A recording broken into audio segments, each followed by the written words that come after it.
प्यारे दोस्तों नमस्ते। मैं लेकर आई हूँ एक कहानी, अनाथ बेटियों का नसीब। मायागंज गांव में एक शराबी रहा करता था और उसकी पत्नी कमला दूसरों के घरों में झाड़ू पोछा का काम किया करती थी। इसी से उसका घर चलता था। इस दिनों कमला गर्भवती थी और वो शराबी बार बार कमला पर एक ही बात का दबाव डाल रहा था। देख कमला, मुझे तो लड़का ही चाहिए, इसलिए लड़का ही जन्म देना। ये मेरे हाथ में है नहीं जी, जो होगा वो उसको तो स्वीकार ही करना होगा। यह सब तो भगवान के हाथ में ही है। कुछ दिनों बाद कमला का प्रसव का समय आ गया और उसने जुड़वा बच्चों को जन्म दिया, लेकिन वो दोनों ही लड़कियां हुई। उन दोनों लड़कियों की आंखों के पास जन्म से ही नीले रंग का निशान था।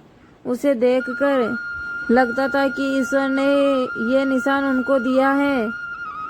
लेकिन उन लड़कियों को देखकर बिरजू गुस्से से भर गया। ये क्या किया करमजली, तुझे लड़का जन्म करने को बोला था और तूने ये दो लड़कियां जन्म दे दी। अजी मैंने तो कहा था ना, ये सब कुछ ईश्वर के हाथ में होता है। अरे तो क्या तेरा ईश्वर खिलाएगा ही नहीं, खिलाना तो हमें ही पड़ेगा ना। और हम दोनों के पास इतने पैसे नहीं है कि हम इनको खिला पाएंगे। आप इसकी टेंशन मत कीजिए। ईश्वर ने इनको भेजा है तो ईश्वर ने इनके भाग्य में कुछ लिखकर ही भेजा होगा ना। कमला की यह बातें सुनकर बिरजू और चिढ़ गया और कहने लगा कि ऐसे कह रही हो जैसे तो कुछ दिनों बाद ये करोड़पति हो जाएगी।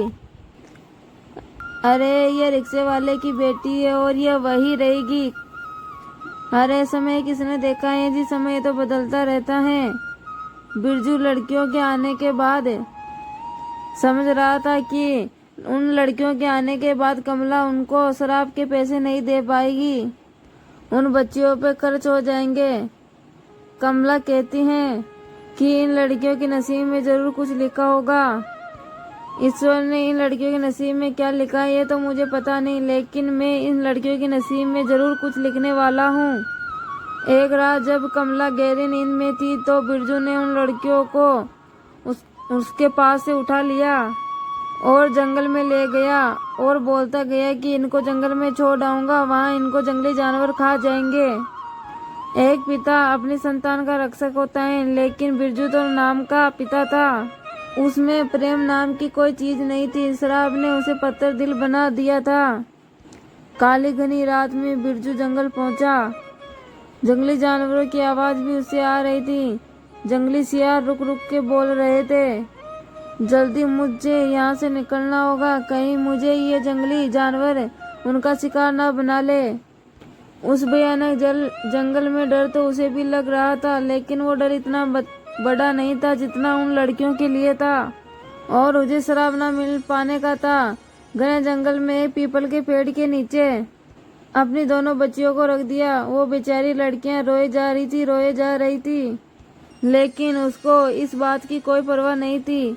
लो मैंने मुक्ति पा ली इसे और लिख दिया मैंने इन दोनों के नसीब में मौत।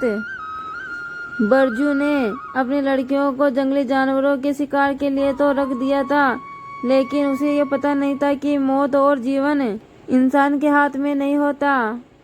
अगले दिन एक लकड़हारा जिसका नाम चंदन था, वो अपनी पत्नी लक्ष्मी के साथ लकड़ियां काटने जंगल में गया हुआ था।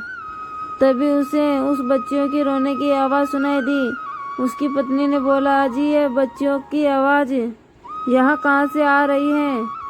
चंदन और लक्ष्मी आवाज की दिशा में आगे बढ़ते गए और उन्होंने उन लड़कियों को रोते हुए देखा। चंदन और लक्ष्मी उन बच्चियों के पास भागते गए और उन दोनों को अपनी गोदों में उठा लिए। कितनी प्यारी लड़कियां हैं ये, इनको इस जंगल में क्यों छोड़ के चला गया। कोई निर्दयी होगा लक्ष्मी जिसने इस फूल सी लड़कियों को यहाँ छोड़ दिया। कितनी सुंदर ये लड़कियां, देखो इनकी आंखों के पास ये नीले रंग का निशान है, कितना सुंदर लग रहा है ना। वो ये बातें ही कर रहे थे कि उन दोनों बच्चियां रोने लग गए और वो समझ गए कि इनको भूख लग रही है और वो वहीं से अपने घर की ओर चल पड़े। रास्ते में लक्ष्मी ने चंदन से कहा कि आप बाजार में जाकर दूध ले आइए और मैं पड़ोस से दूध मांगती हूँ। और इन बच्चियों को पिलाती हूँ। लक्ष्मी और चंदन की शादी को कई साल हो गए थे, लेकिन उसको औलाद का सुख नहीं मिला था। वो भी इस बात को सोचकर निश्चिंत हो गए थे कि भगवान ने उसकी किस्मत में औलाद ही नहीं लिखी है। लेकिन इस तरह इन दोनों बच्चियों का उनको मिलना ये संयोग नहीं, ये किस्मत की बात है। इनको देखकर ये लगता है कि ईश्वर ने हमारे जीवन की कमी को जड़ से ही पूरी कर दी। कितना बड़ा बड़ा लगने लगा है ना अब हमारा घर। धीरे धीरे समय बीतने लगा। उन्होंने उन लड़कियों को अच्छे से पालन पोषण किया और वो लड़कियां धीरे धीरे बड़ी हो गई और उन्होंने उन दोनों लड़कियों का नाम खुशी और मुस्कान रख दिया था। वो दोनों बहुत ही बुद्धिमान थी, इसलिए उन दोनों को पढ़ाने में कोई कसर नहीं छोड़ी। धीरे धीरे बीतता गया और खुशी और मुस्कान बड़ी हो गई।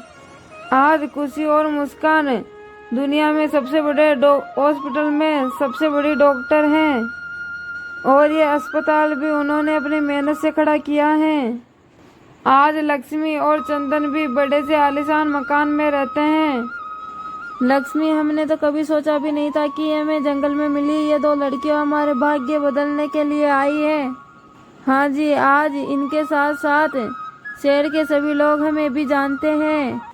हाँ लक्ष्मी, हमारा भी नाम हो गया। कल कोई सोच सकता था मेरे जैसे लकड़हारा इतने बड़े घर में रहेगा, इतनी महंगी महंगी गाड़ियों में घूमेगा। एक दिन की बात है, रात का समय था। दोनों बहनें रात की ड्यूटी में हॉस्पिटल पर थी। खुशी केबिन में बैठी थी और मुस्कान बोर्ड में गई थी। तभी खुशी को रोने की आवाज़ सुनाई दी और मुझे यह भी दिखाई दिया कि गार्ड किसी औरत को अंदर आने से मना कर रहा है। अरे तुझे सुनाई नहीं पड़ता क्या? ये प्राइवेट अस्पताल है, यहाँ की फीस बहुत है, तुम यहाँ इलाज नहीं करा पाओगी। चलो भागो यहाँ से, भागो यहाँ से। गार्ड की बात सुनकर तुरंत खुशी केबिन से बाहर निकल कर आई और गार्ड से कहा, गार्ड सेवक जी, ये क्या कर रहे हो आप?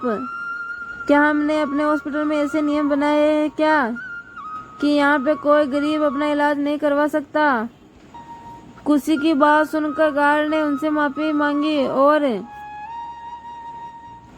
खुशी ने उस औरत से कहा, माँ जी क्या बात है, आप क्यों रो रही हो? खुशी की बात सुनकर उस औरत ने गिड़गिड़ाहट, डॉक्टर मैडम, मेरे पति की तबीयत खराब है, वो खून की उल्टियाँ कर रहे हैं। डॉक्टर मैम, उन्हें बचा लीजिए, मैम बचा लीजिए। कहाँ हैं आपके पति? वो बाहर रिक्शे में पड़े हुए हैं। खुशी और बोर्ड बॉय की मदद से खुशी उसके पति को अस्पताल में लेकर आई और उसे भर्ती करके उसका इलाज किया। वो औरत कोई और नहीं थी, खुशी की माँ कमला ही थी और वो आदमी उसका पिता बिरजू था। सारी जांच पड़ताल करने के बाद खुशी ने कमला से कहा, आपके पति की हालत बहुत ही खराब है, वो कोमा में चले गए हैं। शराब पीकर उन्होंने अपना लीवर पूरा खराब कर लिया है। क्या कहूँ डॉक्टर मैडम, ये तो सुनते ही नहीं, मेरी थक गई मैं इनको कह कर। तभी वहाँ पे मुस्कान भी आ गई। कमला ने खुशी और मुस्कान को एक साथ देखकर, ये दोनों बिल्कुल एक समान दिख रही हैं, लेकिन ज्यादा चौंकाने वाली बात वो थी उन दोनों की आंखों की बगल में नीला निशान। अरे ये कैसे हो सकता है? इस तरह का निशान तो मेरी बच्चियों की आंखों के पास था, लेकिन वो तो मर गई हैं, उनको तो जानवर उठा ले गया था। तभी वो ये बात सोच ही रही थी। तभी खुशी ने कहा, माँ जी ये मेरी बहन मुस्कान है, यह लीवर की बीमारी की पेशेंट है। अब इसकी देखभाल में आपके पति का इलाज होगा। ये ठीक तो हो जाएंगे ना डॉक्टर मैम? बिल्कुल ठीक हो जाएंगे माँ जी, आप चिंता ना करिए माँ जी। मुस्कान ने बिरजू का इलाज करना शुरू कर दिया और दोनों ने, खुशी और मुस्कान ने महसूस किया कि जब भी वो कमला के पास आती हैं उसे कुछ बेचैनी सी महसूस होती है। हालांकि ये बात दोनों ने कमला को नहीं बताई और दूसरी ओर कमला का भी यही हाल था। एक दिन चंदन और लक्ष्मी किसी काम से हॉस्पिटल में आए हुए थे। कमला को असलियत पता चली कि ये दोनों उनको जंगल में मिली हैं। यह कैसा सहयोग है प्रभु, ये कैसा सहयोग है। उधर मुस्कान को बिरजू का लीवर ट्रांसपोर्ट करना पड़ा।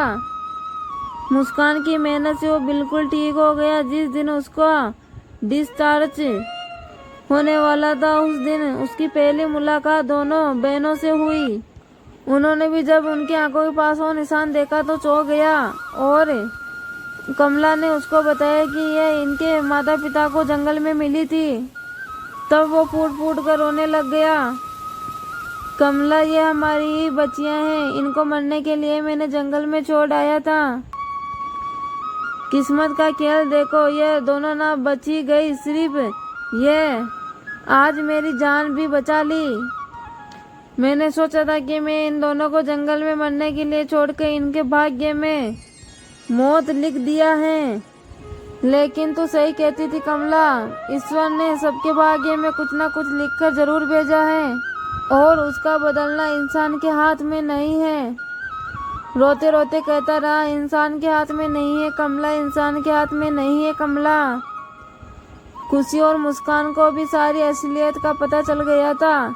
ये जानते हुए भी कि बिरजू उसे मरने के लिए जंगल में छोड़ आया था, फिर भी खुशी और मुस्कान ने उनको माफ कर दिया और उनको भी अपने माता पिता के रूप में अपना लिया। आशा करती हूँ प्यारे दोस्तों आपको ये वीडियो अच्छी लगेगी और वीडियो पूरा देखने के लिए धन्यवाद दोस्तों।